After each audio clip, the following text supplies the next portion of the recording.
Now, how about them damn Celtics? And we are back with another How About Them Celtics video. Sam and I are here recording on Sunday, January 19th, and we are talking about Oshae Brissett because, as I put as the subheading in my article, Brissy is back. He has returned to professional basketball, signed a G League contract with the Long Island Nets, made his debut in Portland, Maine against the Maine Celtics. Got a win, 109-91. I was there. I talked to Oshae. I did a story on his departure from the Celtics. I asked him about his free agency. I asked him about his return, all that type of stuff. Asked him about the White House. And so he gave me some good stuff. We're going to talk about it. If you'd like to read as well, you can go read the article, and I would appreciate that very much. But we are going to talk about it here. But Brissett is officially back to basketball. I think we kind of chatted about this during the pregame yesterday, and it is a little bit funny that his moment to come back to Celtics Nation is up in Maine. I don't know if it's the first time that this has ever happened, like in the league, where a guy comes back from a championship team, but to the G League team. Good luck finding it. Good luck. Against the G League team, but yes, that's what I mean. Okay, you said for the G League team. I was like, yeah, not for Maine though.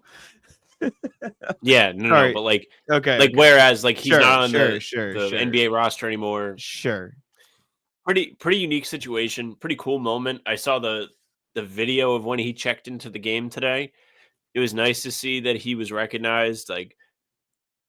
If you think so or not, Brissy played a pretty decent role in the championship last year. He had a stretch, I think it was game 2 against the Pacers, where he had extended minutes in the playoffs and played pretty well.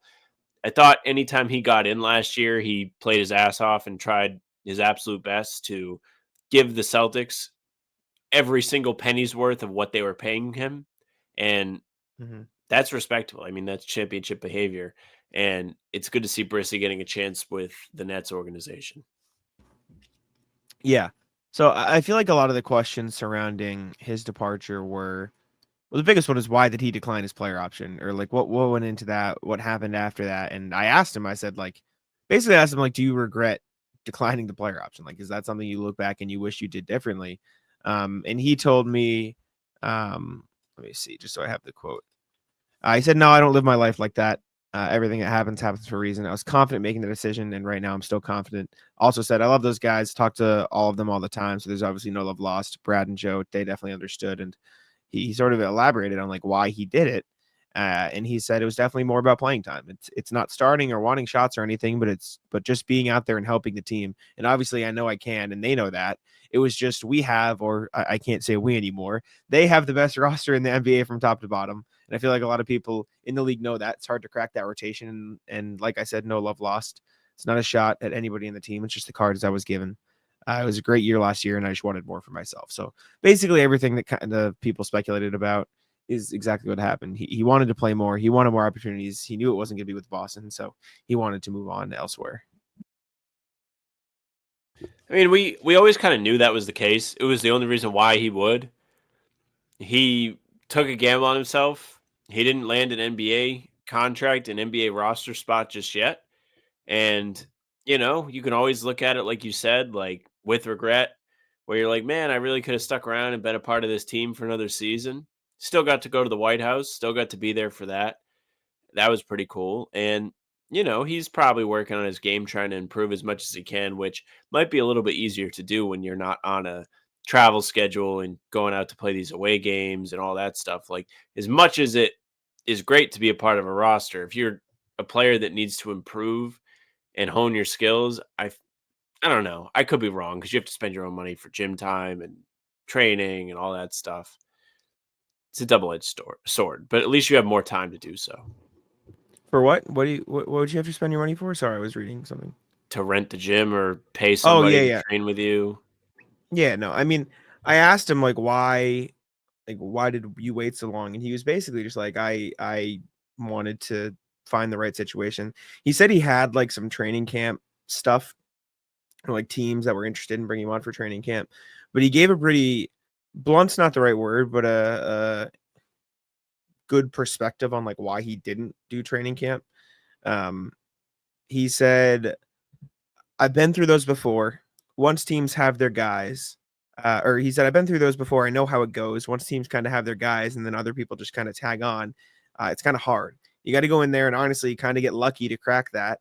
And like I said, I was waiting for the right opportunity to open up. There were some teams where we were on the fence, but then something happened. So I was just like, all right, let's just wait it out.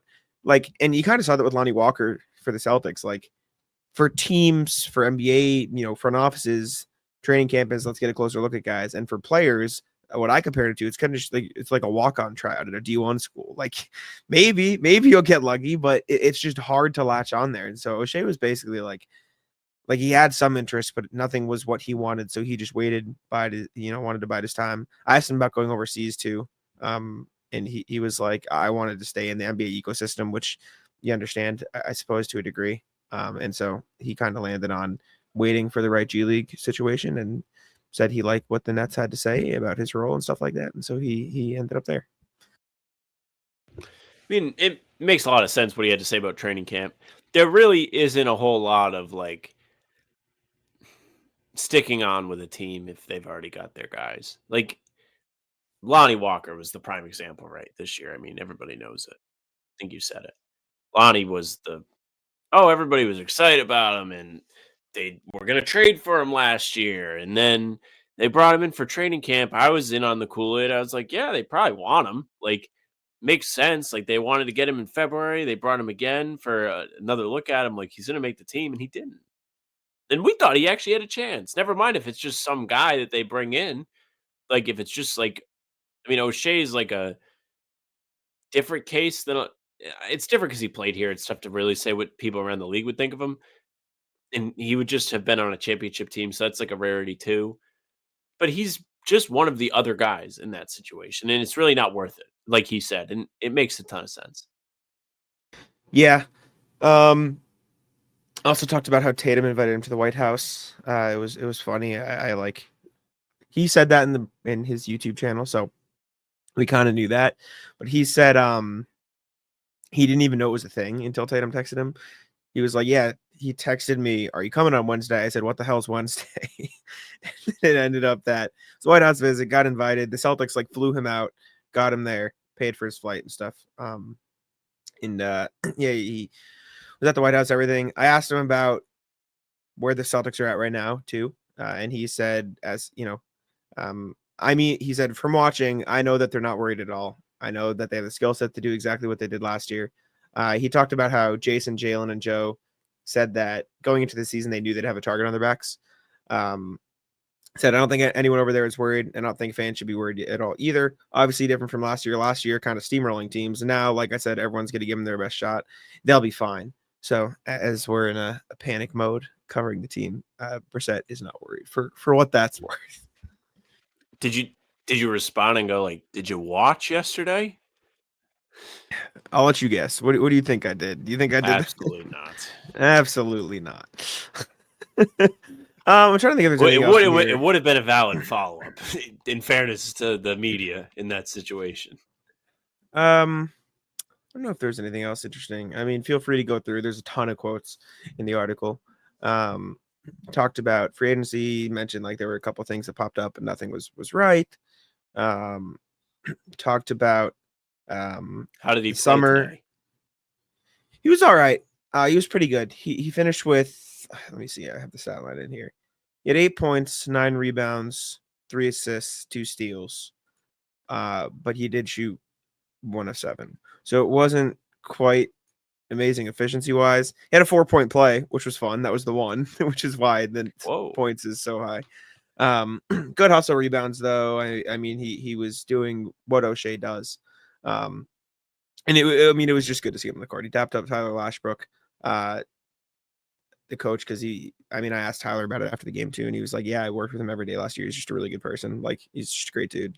I love that guy. And so it's not like everyone loves Brissy. It just, he wanted to have more opportunities. He wanted more chances for himself, and that is what he went away from the Celtics to do. So I don't think he regrets it from a perspective of his decision at the time. Like, I think he stands by his choices at the time. Probably wishes there were some more opportunities around, but It's just tough, man. It's a hard climate to be a role player, not on your rookie scale contract and not being a proven NBA player. Oh, he also was like, he talked about how it was tough for him this summer because basically he's like, no one got to see me play last year. Like, if you're a team looking to sign a player, you want to know what is happening. And if he didn't get, he was like, if I didn't get to play last year, so it's hard for teams to invest their money in that. So I think he's got a good grasp on the situation, and obviously I'm wishing the best for him. But yeah, I hope he gets. I mean, listen, if there's any team that needs bodies and will give O'Shea enough footage to negotiate a new contract, look no further than the Nets. Hopefully they call him up or convert him or something so he can get some NBA minutes this year. Just so he's got something to stand on this summer if he tries to get back on the team. Because I don't think he's not an NBA player. We talked a lot about this when it all went down this summer, and we were like, well, I don't really know what he's going to get for it, whatever, because teams just don't want to use a roster spot on somebody that's kind of like shown who they are like this, rather than a young guy that they're like, well, what if he turns into this? Like, there's no more hope towards the ceiling of O'Shea, which sucks. But who knows? Like, I think he's worth it for some teams, but I do understand the feeling that he's not, which I was always a big supporter of his. It's tough. It's a tough situation. But thank you guys for tuning in. Make sure to leave a like, subscribe to How About Them Celtics here on YouTube. Follow us on Spotify and Apple and wherever you get your podcasts. I'm sure there's some of you who use other sites as well. You can follow us on Instagram, Twitter, Facebook, and TikTok because TikTok is back. After the 12 hours it was down, you can follow us there. How About Them C's and most of those platforms. Facebook is just the name of the pod. Make sure to tune in 30 minutes before every single Celtics game for pregame. And yeah, you can follow me on Twitter at JacksonMoNBA. You can follow Sam on Twitter at SamLaFriendsNBA. That's it for us. Goodbye.